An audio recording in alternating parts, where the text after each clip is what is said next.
Hey folks, I am out of breakfast sausage. This special bonus video this week is going to show you how I'm going to get out of that situation. Some of you might know that I've recently taken up the hobby of making fresh sausage. I make bratwurst, kielbasa, andouille sausage, and breakfast sausage, one of my favorites. Well, I'm currently out of breakfast sausage, but I think I want to change that up a bit. I'm not sure what happened recently, but the YouTube algorithm is somehow feeding me lots of videos on how to make Scrapple. I've heard of Scrapple before. I had no idea what it was, but I've been watching a lot of Scrapple videos lately. One of the channels I keep getting recommended is the McGee Homestead Adventures. They're a pretty cool family, I think, down in Tennessee that lives off the land and does some pretty cool stuff. I've watched a few of their videos on Scrapple making, and I've discovered that making Scrapple is a traditional food that takes a while to make if you're going to do it right and authentically. But I don't want to go so far as raising a hog, slaughtering it, butchering it, and using all the leftover pieces to make Scrapple. For those of you that don't know, Scrapple is a sausage-like meat product made from, I guess, all the leftover pieces of a pig after it's done being butchered.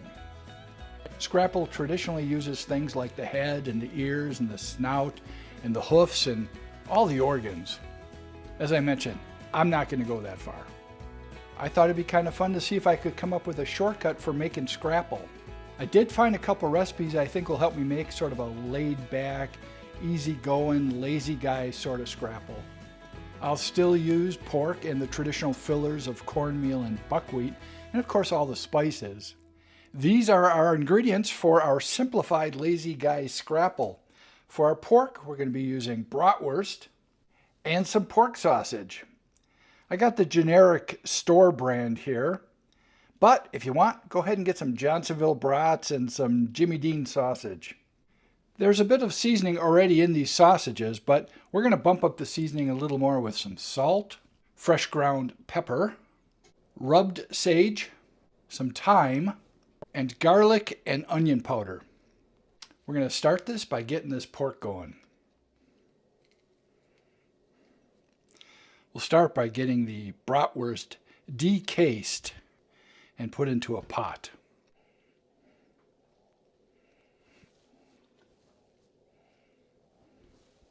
Now add the pork sausage.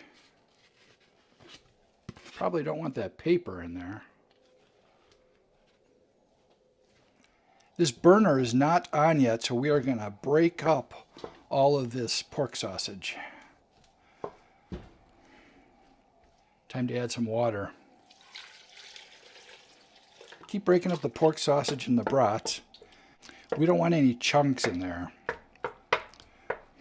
I'll turn the burner to medium-high. Let's keep mixing it until it's completely mixed up and mushy and the temperature gets up to about a simmer.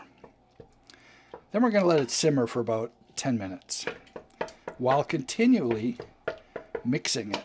At this point, we're sort of simulating cooking all of those pig parts. We won't have as much collagen in here, but those brats and pork sausage are pretty fatty, so we'll have a good amount of fat in it. It's coming along nicely. It's almost up to a simmer. When Scrapple is made, it's often made by a group of families, Mennonites or Amish folks. They'll get together for an afternoon, slaughter a pig, butcher it, and use all the scrap pieces to make Scrapple. We're taking a few shortcuts here. The YouTube channel I referenced earlier, McGee Homestead Adventures, is really an interesting channel. If you get a chance, check out some of their videos. My favorite video so far I've watched of theirs is, I'm sure, a non-monetized video. They showed how they dispatched their pet bunny. The kids growing up in that homestead are getting an incredible education. All right, we're up to a simmer. I'm going to let this simmer for about 10 minutes while stirring it occasionally. All right, 10 minutes are up. I'm going to move this to the cool side of the stove. Time to add all the seasoning. All the seasonings except the pepper. We're going to put that in later. Of course, I'll have the exact quantities of what I'm adding in the description. Now I'm going to let this cool down a bit because the next step is to put this in a food processor or a blender and grind this up really good.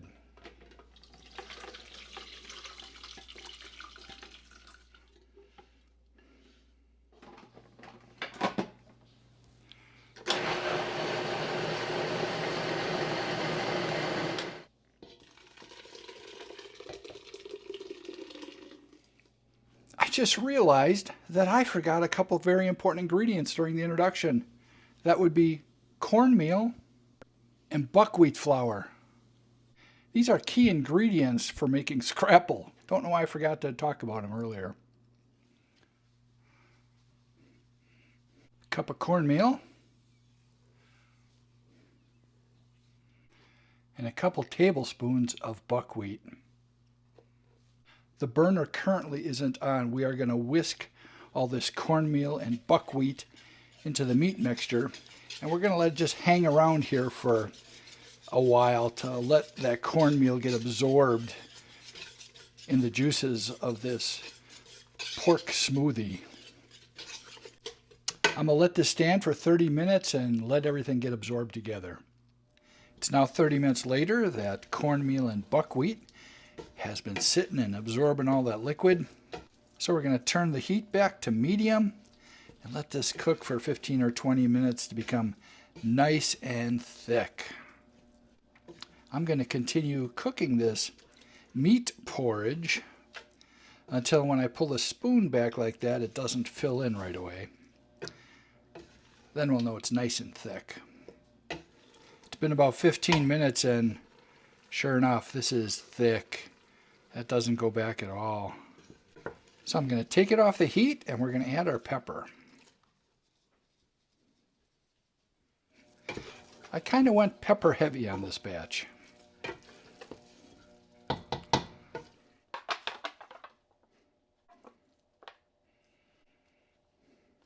These little aluminum foil pans have been coated with some cooking spray.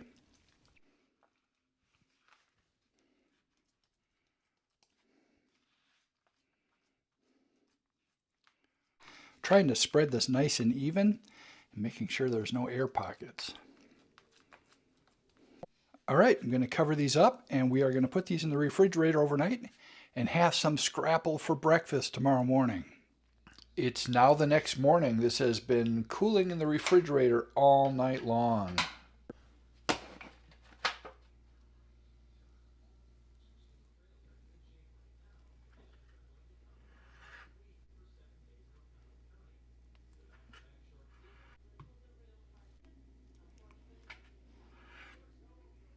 Okay guys, this turned out really beautiful.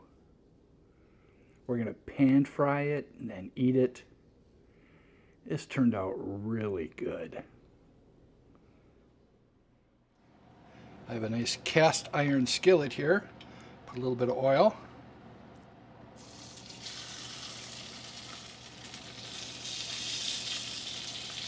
I'm going to cook it for about 4 or 5 minutes on each side. My good friend Ken says the way he likes scrapple is nice and crispy on the outside, so that's what I'm going to do here.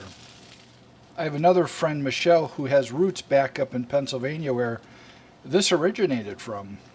She won't eat scrapple at all. I think it might have something to do with the organ meat that's in normal scrapple, but as you know, we didn't use any of the offal or organs in this scrapple. I guess you could say this is a not awful scrapple. Time to give it a flip.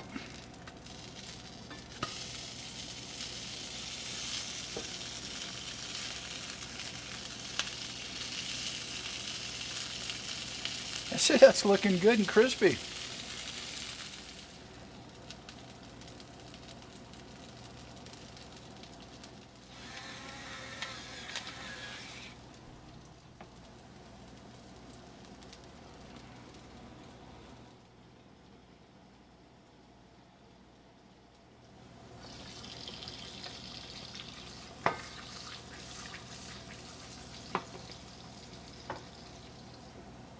Time to plate it up and eat some breakfast.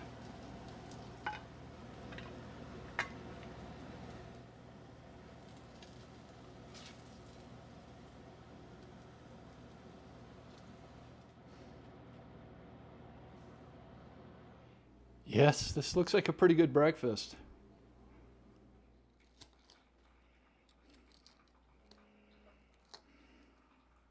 Scrapple, this wasn't all that hard to make. It was actually pretty easy. Of course, I did take a few shortcuts. Let's give it a try.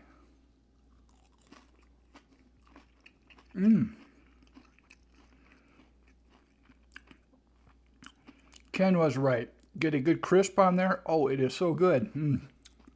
Now realize this was made with bratwurst and pork sausage, not all the leftover hog parts. So there's a lot of good flavors going on there.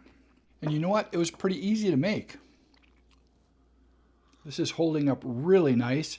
I think what I'm going to end up doing is slicing both those loaves into pieces like this and then individually freezing them. I think that should work. Now I'm going to try some of these eggs. As the people in Pennsylvania call them, these are dippy eggs. I grew up calling them sunny side up eggs.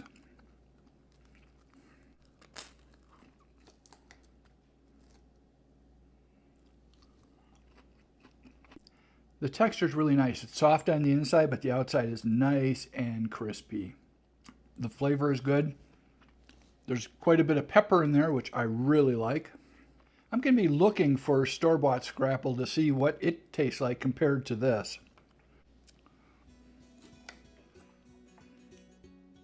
Well, it looks like I solved my breakfast sausage problem. Instead of breakfast sausage the next few weeks, I'm going to have myself some Scrapple. Now I know there's some purists out there that are saying that's not Scrapple. It's not made the traditional, authentic way. It doesn't have any edible organs in it, or offal, O-F-F-A-L, like the liver and the heart and the kidneys. But I thought I'd try to make something a little bit different and a little easier to make. So I made an easy, not awful version of Scrapple. That'd be a great title for this video. Easy, not awful Scrapple. You know, I'm going to look for it in the store here in Wisconsin, see if I can find some Scrapple. And if I do, I'll give it a try and see how it compares to my stuff. Mine's pretty good. And Ken was right. Make sure it's crispy. Crispy on the outside, soft on the inside. So, so good. I hope you enjoyed this special little bonus video this week. It's been a while since I put a cooking video out, so I thought this would be a good time to do it. As always, I really appreciate the support. I love it when you like my videos, and I really love it when you comment on them. Have you ever had Scrapple? What did you think? I had a really good day. I hope whatever you guys are doing, you're also having a good day. See you next time.